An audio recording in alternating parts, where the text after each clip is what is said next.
It is the Practical Prayer Podcast pre-show on New Thought Media Network. I am Bill over here. That's Carol over there. Different sides of the state of New Jersey. You're on the one with an ocean. I'm on the one with Pennsylvania.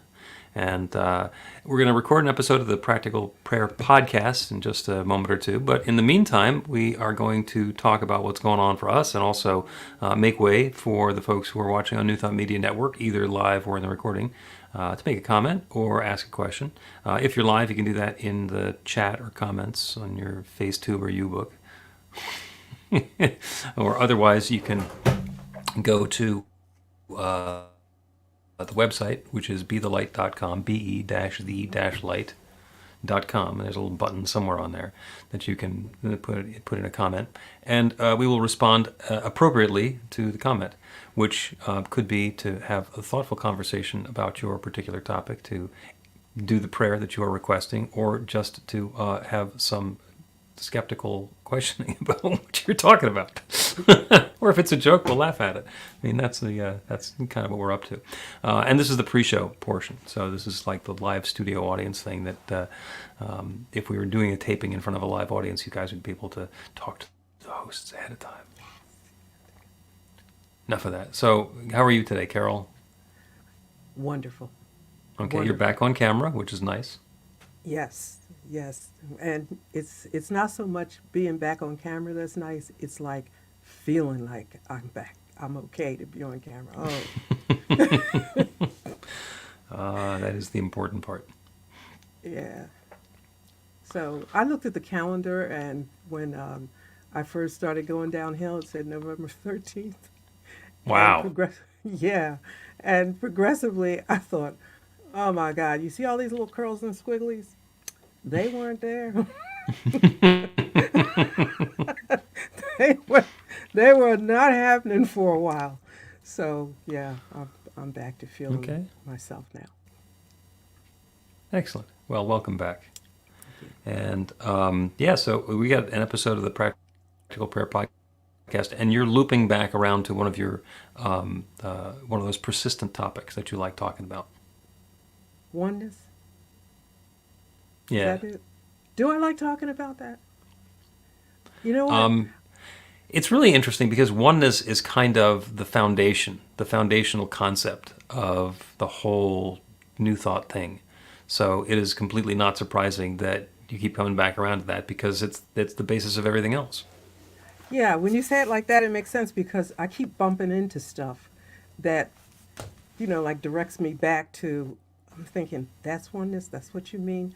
Because when I first encountered the concept, I'm thinking like Barbara Marx Hubbard with the collective consciousness and, of a city, a community, and all. I understood that completely, agree with it completely. Could even talk about how that could work in our favor. However, it's more than that. And I'm like, you gotta be kidding me. And then so, yeah, I keep bumping into it. I might have it now. Okay. We'll see. Yeah. Let's do an episode of the Practical Prayer Podcast, and we will find out. Here we go. A practical prayer is a prayer that works. These discussions between Reverend Bill Marchiony and Carol Lawrence dive into the details of how it works and how to work it. Reverend Bill is a New Thought minister and the author of Practical Prayer for Real Results. Your new life begins with a new thought. Carol Lawrence is on a spiritual quest, finding the New Thought teaching after decades on the pulpit in 3 different traditional denominations. I've got some questions. Together, they're exploring the philosophy and activities that come together from many of the world's religions to create the practical spirituality that is New Thought.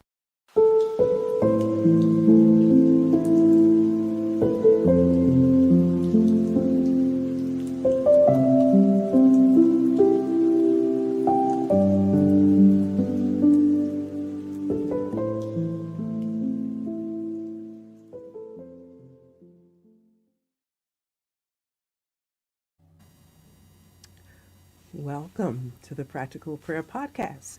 I'm Carol, here with Reverend Dr. Bill Marchiony.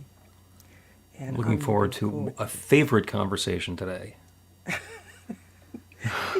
When you said that, that we've talked about it before. I'm thinking now, when exactly did we talk about this? But there's so many aspects of it, Yeah. so many facets.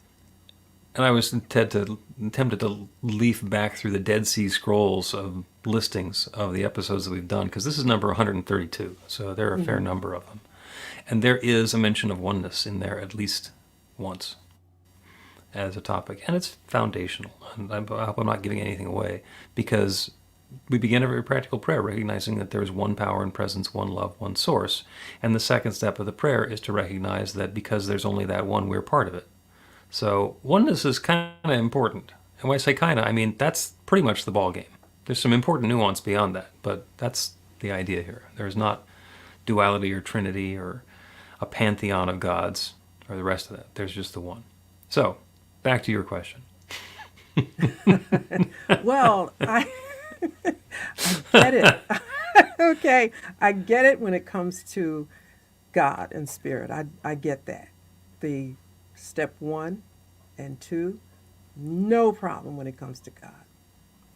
And since I have no problem when it comes to God, and I keep, I listen to the prayers that you've prayed over time and the ones in the book and all that, and I say, okay, this is great. But what stumped me a little bit was the oneness of you and I. Now, that's cool too.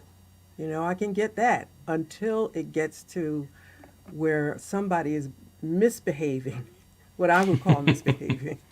Yep. And you know what I'm saying? You know where I'm going with this, right? And I thought, oh, now wait a minute. But then the argument loses its energy when you talk about God being one with us, not just the good us, if but the all of us, the everybody us. That's when it gets sticky, because I don't like to think of myself as one with somebody that I don't want to think myself one with. You know what I'm saying? Mm-hmm. I understand. Yeah, and I could probably, at the risk, I don't want to risk anybody misunderstanding what I mean by that, but I'm going to take a shot that, our audience is intelligent enough to know that I'm talking about like crazies. I don't want to be considered one with people that are doing things that I consider crazy and negative. Yeah. But then when you look at oneness of spirit and expressing through the vessel, whatever kind of vessel it happens to be, yeah, like to me, that's like maturity in spirit, When you're understanding it, you got to be like a grown up. Yeah. Does that make Well, sense? there's one way of looking at it is like the people who we have a disagreement with, and it's a modest little disagreement. You say, oh well, it's just somebody with a different perspective, and then we get into politics, and especially recently, politics have become so divisive. And we were just having conversations about this over the course of the last several days, is that there's been a tendency towards the alarmism of, oh my God, if the other side gets in control, they're going to destroy everything. And both sides are saying that, and we're just ratcheting up the otherness and the separation that there is going on there. So let's not talk about that. Let's talk about school shooters, because almost everybody agrees that school shootings are bad. Right? There's not anybody who's going to come down on the side of the shooters, and still we've got those things that are going on. And if there's only one, then the school shooter is part of that one as well, even though it has nothing to do with me.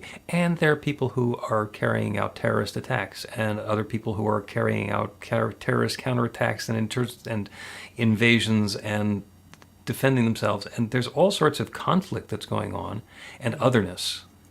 And it is so easy to identify my group, my party, my colleagues, my tribe, and then the people who are not part of it, and then having a fight and an otherness. And there's just a huge amount of that going on now, which I get it, I understand. And that's not to say, oh, well, we have to be happy with it. I got to be okay with that. Genocide, sure, bring it on. That's actually caused a little bit of trouble. Even just the idea that somebody might say that. They're throwing out university presidents for even considering the possibility that balancing free speech with saying something that's horrible is somehow even a question. But it's bringing up the otherness. How dare you say that? Okay. Well, if it's true, it doesn't matter whether I say it. And if it's not true, it doesn't matter whether I say it. Yeah. That's a lot. It is. It's a lot. So let's we don't have to wind back to politics because it could be just anything that you Right. don't like. And I brought up politics first so we could just dispose of it. Although it's the easiest one to ride with, we'll just behave, right, today. Okay. So this is how I do it because I got to find a way to make it work for me in my head so I can understand it.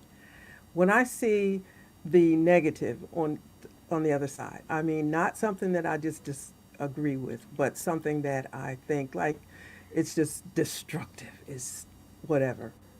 And I just pause for a minute and I go back to where I can't go back any further. You know, it's like in the beginning, whether it's the Big Bang or whether it's Genesis 1:1. In the beginning, God. So what am I looking at here, God? You know, like, what are you doing? And for me, that works because it gives me a grounding place to stop. And it's not necessarily God doing it. Like if God has if we think of God as having an intelligence and an intent, I don't think it's God's intent to come and blow crap up and, make it just divisions and hatred. But that is a part of our choice to make. And I think, and please correct me, I know you will if I'm not right, but we have free will and it's almost like God goes with it, right? So if you want to be stupid, then that's the expression right then. You know, God is Right. expressing. We are free we have free access to our stupidity. Yes, and God's not going to stop you, although we would like to think that God does and will. And so I'll stand Okay. there. Well, there you go. Let's blame the big guy, because then we don't have to take Yeah. responsibility for how crappy the situation has become. Exactly. And Right. I think that's high level conversation. That's high level thinking because God is good. So therefore I can just say, okay, look, God, you're going to have to fix all this. But And maybe God will fix it by changing the outside circumstance, or you'll see it in a different way. We don't Yeah. really want to acknowledge that maybe I'm going to see this differently. Exactly. But, I'm thinking about really like really negative. And the person, the perpetrator has to see it in a different way. Maybe. For things, I'm gonna wind back to a key phrase that you used a little earlier. okay. Which was blowing things up. And I know exactly what you meant. And do you know who invented dynamite? Alfred Nobel. Same Nobel. What is he currently known for? Peace. Yeah, the Nobel Peace Prize. And Yeah. that was because he made dynamite, and it's a remarkably valuable tool. I mean, the number when you're driving down the interstate and you see the rocks on this side and the rocks on the next side, what took out the rocks was dynamite and then shovels or earth moving equipment. So it's really valuable as a tool. It's really valuable as moving our technology forward. The difference between a missile launch and a space rocket is just what's at the top of it. It's not it's not the way the technology works. So, launching the rockets is either good or bad depending on the intention of the person launching. The dynamite itself, Alfred Nobel realized that this could be used as a destructive weapon, and it's been used very effectively as a destructive weapon, or it could be used for peace. So he wanted to focus on peace. And interestingly, dynamite has the reputation of destroying things, and Alfred Nobel has the reputation of the Peace Prize. So it works. It works. And But it does, and I see that. But the thing that you said that's really, really, like pivotal in this, it's the intention of the person, Right. because the dynamite or whatever powerful thing it is might be, it is what it is. It's how I intend to use it or you intend to use it. So we're not, so when we want things to be good, I'm not sure if I'm going down the right road with this, but I'll just try it anyway. If we want things to be good, it's dealing with the intent of the other person. Yes? As Yes, and it also has to do with the notion of good. Because if there's good, then when there's not good, there's what we would evaluate as bad. And then there is the understanding of who's making that judgment, and do I actually have the authority to make that judgment for other people, or can I just make that for myself? Like, I can look at the circumstance and I can say, this is completely unacceptable. This is there's one power and presence, and it's showing up like this. Not in my world, please. And I'm going to take some steps to make some changes, because it occurs to us that it's not good. There are other people who are doing what they're doing, and we might label it as not good or bad, and they're doing the best that they can in the circumstances. And that's what's happening, is that oneness, that one power and presence. It's sharing itself as all of its creation. Everything is that one. And we get to interact with each other as individualizations, as different teeth on the gears that are coming together to allow a new experience to come about. I mean, I've said before that if you went to a cocktail party with God, it would be the most boring conversation ever. Have you heard the one about yes? Have you ever? Yes. Do you wonder about no? We're here to have those experiences of surprise and delight and understanding and growth and learning. Yeah, I get that. Like, in theory, it makes sense. I was watching a show the other day, and it was some terrorist activity, and it's not political or anything. It was just a show, and clearly, they were setting off these bombs and what have you to make a point. And I'm thinking oneness. I'm looking at the show instead of. I got this whole, all of Bill Marchiony's teachings are coming through and on this show, right? And the guy was going to blow things up, and a lot of people would be hurt, and so we would all agree that that's a terrible thing. So anyway, he's ended up in the hospital, and he was defending what he was doing, and I'm thinking, this is terrible. How could you think that way? But then, you said the person is doing the best they can with what they have. And I thought, no, he wasn't, but what seemed to work was dealing with the person's intention. Your intention is to make this point, but in so doing, you're hurting a lot of innocent people. Is that what Right. you want? Is that your intention? And so, that's me overthinking stuff. I'm saying, let's stay right here. Let's stay right here. I'm not trying to change your mind about your politics or anything, but is this the best way to go Right. about it? Right. What's your and intention? there are people who get to the end of their rope because they've been trying to make a point, and the people who they're trying to make a point with just won't listen, so they go to extreme measures. And I am not going to condone any of that. I just kind of have an understanding of what it is that's going on. Let's take a break and then continue this discussion about oneness and that which does not seem like it. Learn to put practical prayer to work in your life. The steps are simple to learn and let you begin to get real results to create the life of your dreams immediately. Reverend Bill Marchiony's widely acclaimed book, Practical Prayer for Real Results, gives you a clear summary of the New Thought principles behind practical prayer and the series of easy-to-understand steps found in the most effective prayers from religions and spiritual practices all over the world and throughout history. Practical prayer is not a replacement for your religion or practice. It's a technique to make the work you do in consciousness even more effective.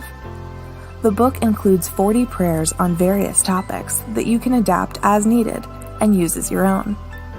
Practical Prayer for Real Results is available in paperback, Kindle, and audiobook on Amazon or at b-the-light.com. That's b-the-light.com. Welcome back to the Practical Prayer Podcast. I'm Carol here with Reverend Dr. Bill Marchiony. Listen, during the break, just as we were going, Yeah. I came up with a thought. So I want you to Okay. take this and So since I am fully aware that God moves in me, through me, as me, right? It says God is expressing through my particular personality, gifts, and all that business. And that makes me very often, more times than I probably realize, do I want to express God this way? Do I want to express God this way? And I hear myself saying that often. Okay. That's cool with me. That's great. But- That's a very high level of awareness. Okay. Okay. There are other people who are not spending a lot of time thinking about the way that they're expressing God. They're just doing what they're doing. Yeah, Jimmy, let's just go take the car, you know? Yeah. And I'm thinking, okay, so maybe my way is just like two elementary school kids. People are just thinking on a different level now.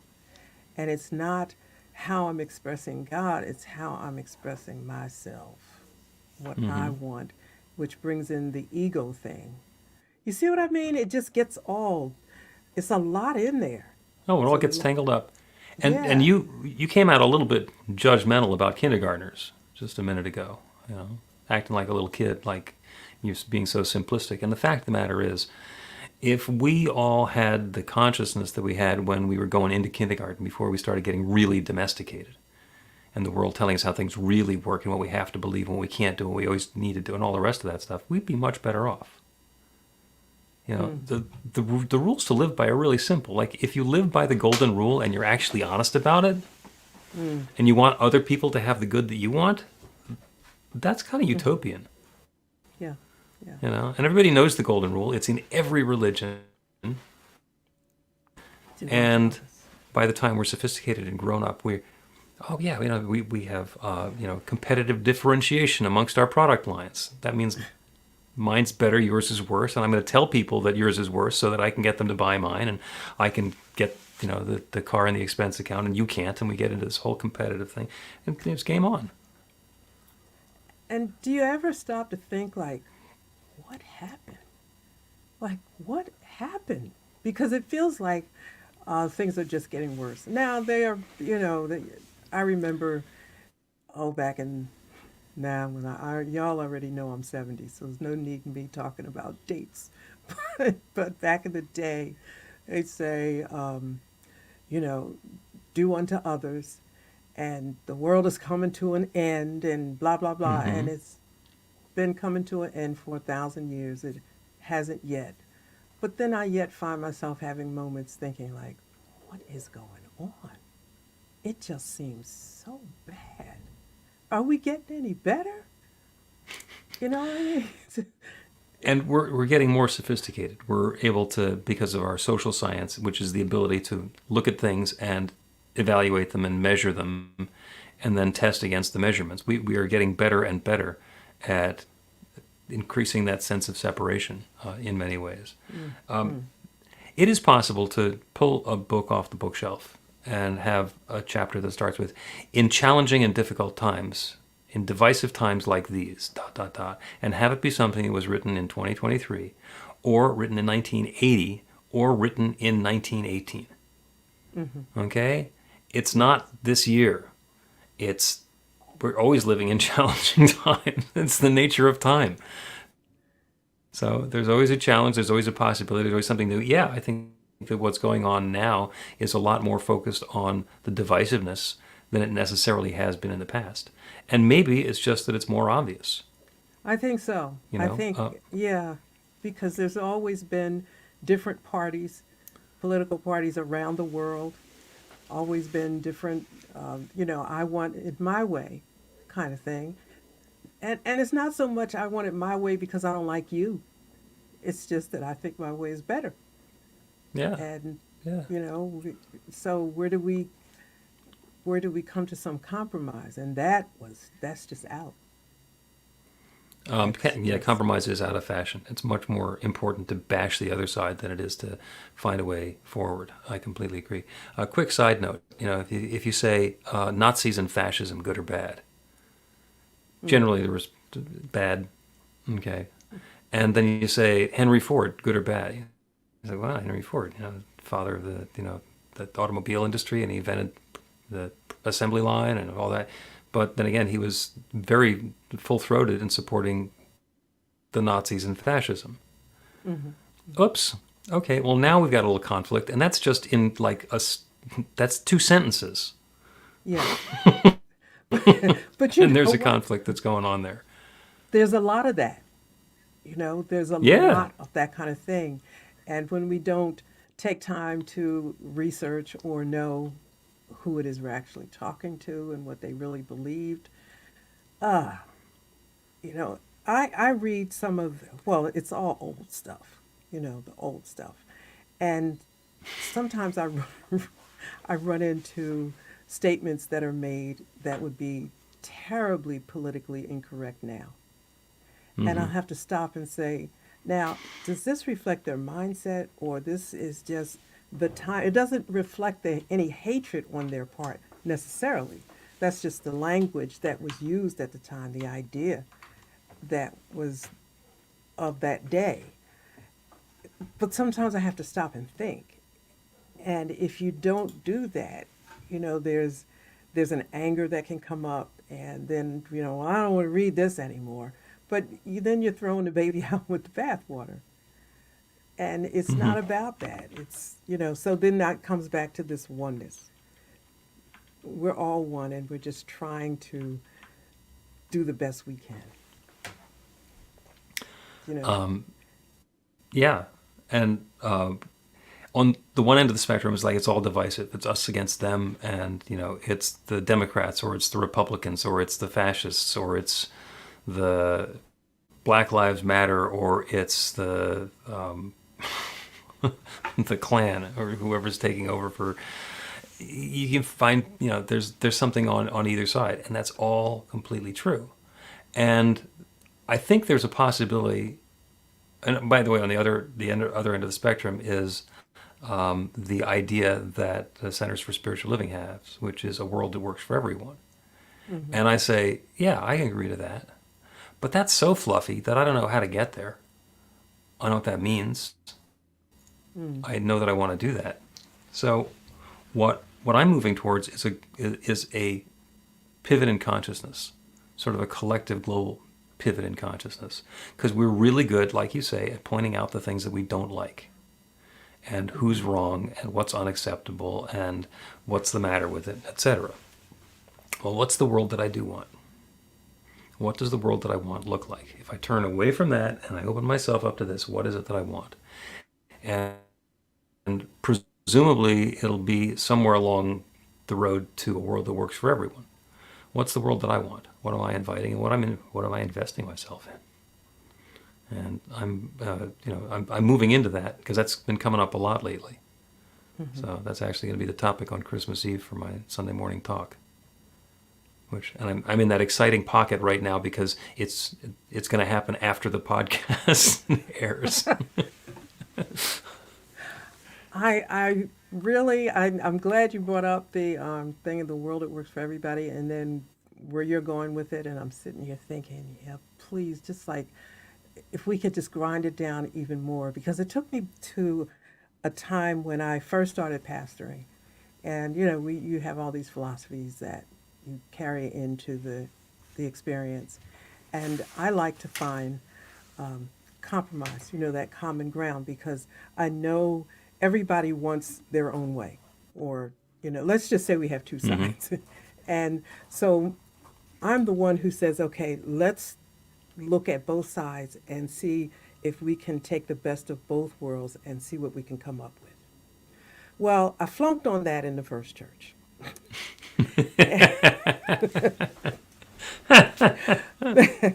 just miserably flunked on it because, you're supposed to come in and there has to be a win and a loss. And I kept thinking, there does not have to be a win or lose. I mean, somebody's not going to have what they want 100%. But can you live with a little bit of what you don't want? And let's just move into the area of compromise. And then the next go around, let's see what we have at that point. But it doesn't have to be resolved right now to the point that somebody gets bashed and hurt. Okay, that Yep. didn't work. So then I went to the next church and it didn't work there either. So, So the problem obviously is churches. well, or me, one of the two. I'm just, it's not about, nobody likes that word compromise, but you can't have it your way. You just can't all the time.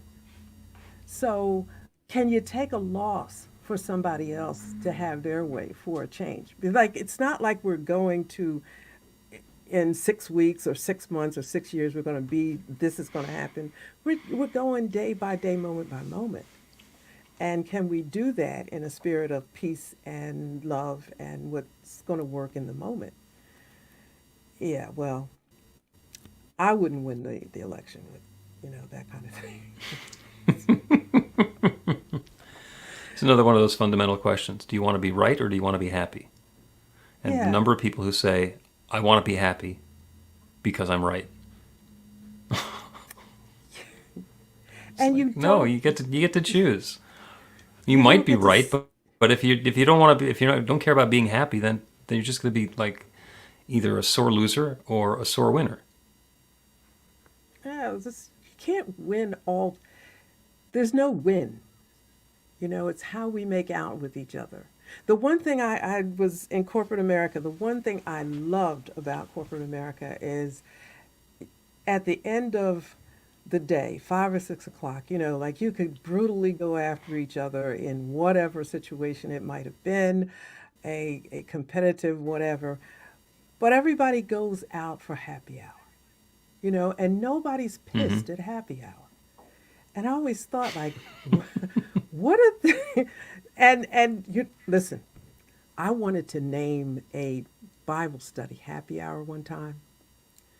You would have thought. Oh, I can imagine there were a bunch of people unhappy about that. Oh my goodness, it was awful. She is not, well, we won't even go into that, but I was the most awful person in the world. And I just thought, okay, you guys just don't get it. So I tried it again and again and again. It never worked. It never, ever worked. But the whole idea was somehow in my corporate experience, people, after we left, they laid down everything and became human that wanted to interact with each other, and people were having drinks and buying drinks for other people. Whereas a couple hours ago, it wasn't like that. You're trying to grab the top prize, and Yeah, and I'm thinking, this is really, I'll tell you, it only took me one time to learn this because I was selling contracts, software maintenance contracts, and I'm going to win. Okay, I can't go back I can't go back to my office not a winner. Look at me. In the 80s, I could not go back and not win. you were not But going then, then the first happy hour I went to, I'm thinking like nobody was mad at me. That was great. You really nailed it. And I'm thinking, but you didn't say that then. back. Well, So I learned yeah, how it's to. So I wondered, why is it like that outside of the God space, so to speak, the God consciousness space? Why is that? Oh, well, there's judgment in us and them. So, and I'm still thinking about the communion wine spritzer Did you do that? at the happy hour. No, but if I were to do a happy hour for church, I'd certainly include something completely sacrilegious like that. I just thought it was the greatest idea. Matter of fact, I still do. I wouldn't try I think it's it. a great idea. Yeah. We'll 'cause, try. I We'll mean, try it sometime. New Thought has a lot of room for that sort of thing. Really? Oh yeah, oh yeah. You can find an intersection of lots of stuff in New Thought because we don't have a whole lot of rules. We got one rule. There is oneness. That's where we started this whole thing. So let's take another break and then do a prayer on realizing the oneness and letting go of all the rest of this nonsense.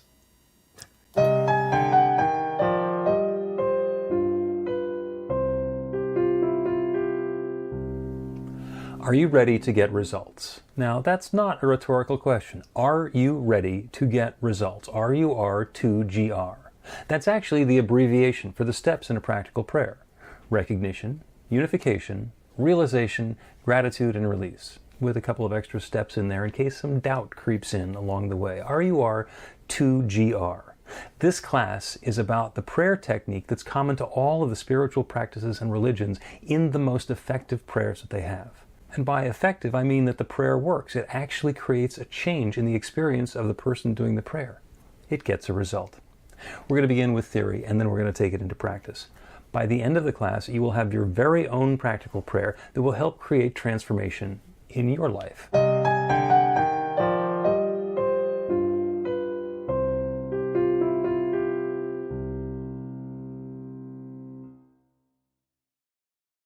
Welcome back to the Practical Prayer Podcast. I'm Carol, here with Reverend Dr. Bill Marchiony. Side. Having a wonderful conversation, wonderful about oneness. And that's what we're going to do the prayer on. And there are so many ways that we can convince ourselves that there's separation, that there's all these factions and lines and differences and difficulties. And Carol, as you were talking about before the break, to be able to go to work and battle it out, and then after 5 o'clock go to happy hour with the same people we were doing battle with, and it's like, no, the battle is part of the job, and it's set up that way because by being competitive, we're all striving to do the best that we can, and the way it's set up is that somebody's gonna get the contract, somebody's gonna win, somebody is gonna sell $100,000 worth of stuff, and somebody else is going to sell $150,000 worth of stuff, and the $100,000, which would have seemed really great without the better sale, doesn't seem nearly as good. But that's what happened. Okay, that's where I am, and that's we're on that path, and we can get past that. There's the old cartoon of I think it was the wolf and the sheepdog, and and they go to work. They bring their lunch pails, and they go inside the field, and they'd battle it out, tear each other to pieces, and all sorts of horrible, vicious stuff, and then the whistle would blow, and they'd sit down and have lunch together. The whistle blow again, they go back at it. Okay, Exactly. We can do that. The truth is, we don't have to play one role at a time. We don't have to let some particular identity be all that we are. So that's what we're doing. And this is the prayer part. Is to recognize that there is one power and presence that cloaks itself in different disguises and different appearances with different aspects and different perspectives. That one divine power and presence exists everywhere. It is everything. It is everyone. It is every moment. And when it is unfolding in a way that seems uplifting and harmonious and positive and life-affirming and good, we label it as that, and everything is fine. And when it shows up looking like something which we do not have anything in common with, which we disagree with, which we do not want to have be part of our world, we can label it as bad. And it's still there. Our opportunity is to understand what it is, perhaps what brought it into being, and what we can have instead. The internal process for us is to identify what is the world that I want? What is that next new experience that I choose to have? And then get past the ideas of separation and open to the oneness. So as we turn our attention to that one creative power, that one divine presence, we understand that that one must be everything. It must be everyone. It must be everywhere. It is not possible that God is over there and not over here. It is not possible that God is me and not the person who's sitting on the bus next to me. It is not possible that God exists everywhere except the 3 feet around me and I'm somehow undeserving or less than. There is one. And that one has been that one since the very beginning of time. Unfolding and revealing and evolving and expressing itself into ever more rich experiences and nuance. And is now present as 8 billion humans on planet Earth and all of the rich diversity that exists on this wonderful planet and all the planets in the solar system around us and the sun and all the stars in the sky. It's all that one taking specific and particular form. And it all fits together in a way that works on a cosmic level. The galaxies, the solar systems, the planets, the particles, the protons and neutrons and electrons, all formed in such a way as to bring this goodness into particular form. And that's true everywhere. It must be true everywhere. It can't be true somewhere and not somewhere else. So the truth of what each of us is that divine light, that power and presence, that God essence, expressed in our own unique individual way, from our unique individual perspective. And so is everything else. So as we sit here in our God presence, aware of that divine power within, that infinite intelligence within, we get to understand that even though we have our perspective, our evaluations of good and bad, of preferable and objectionable, it's all one. And we have the opportunity to recognize that oneness, to let go of ideas of separation, open to that idea that we are all part of that divine power and presence, and invite in a new awareness. As we move towards a world that works for everyone, what is in the world that I want to live in? What is desirable? What is unacceptable? What is my next perfect step? And I know that I ask that on behalf of each one here, inviting that guidance, inviting that wisdom, inviting that knowledge. What is our part? What is our next perfect step? To take and to let go of. What is ours to release? As we turn from what has been to what is next, that divine power and presence, that infinite intelligence, that one love, that oneness that is everything and everywhere, is sharing itself even more richly and fully and deeply and sweetly as each of us, bringing more and more goodness into our lives. So that guidance, that next step, that urging, that openness to something new is happening now for each of us. And I'm grateful for it. I'm grateful for the good. I'm grateful for the guidance. I'm grateful for the willingness of each one to play his and her part. I'm grateful for the wonderful way that this is unfolding. And with gratitude for all of this good, I speak this word and release it into that creative law that always says yes. And I know it once again is saying yes. It's saying yes. And so I let it be. And so it is. The Practical Prayer Podcast with Reverend Bill Marchiony and Carol Lawrence is a production of BeTheLight.com, be-the-light.com, where you can find more information about practical prayer for real results. Our theme is by Music of Wisdom. You can learn about the spiritual community of New Thought Philadelphia with daily guided meditations, Weekly celebrations of spirit, and Reverend Bill's classes in practical spirituality at newthoughtphilly.org.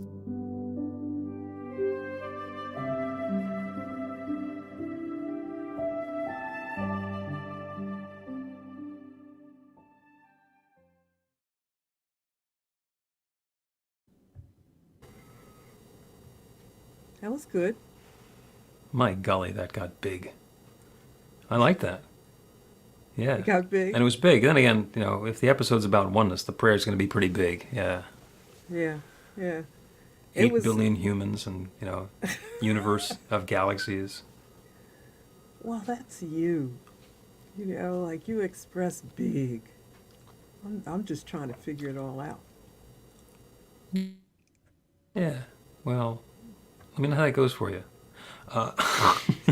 And the idea is that when we get into the essence of what we are, since there's one power and presence, there's no difference between big and between us and infinite. I mean, we're part of the infinite, so it's just a different perspective. So it's a real direct connection. It's a lot to absorb.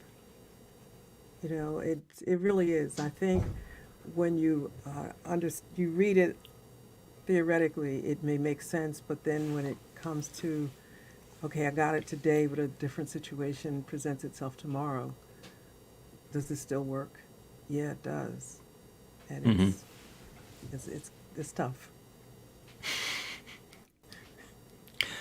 Yep. All right. Well, that is a wrap. Again, if anybody has comments, New Thought Media Network, you can put them into the comments on your social media, or go to the website at bethelight.com, be-the-light.com. And if you go over there, then you will be able to, there's a button where you can communicate with us and put in the same sort of questions, comments, or suggestions, prayer requests, and so forth, and we'll respond to it from there. And thank you again. Wonderful topic, wonderful conversation, Carol. Thank you. Thank you. Yeah. And thank you to New Thought Media Network for allowing us some time on their channels.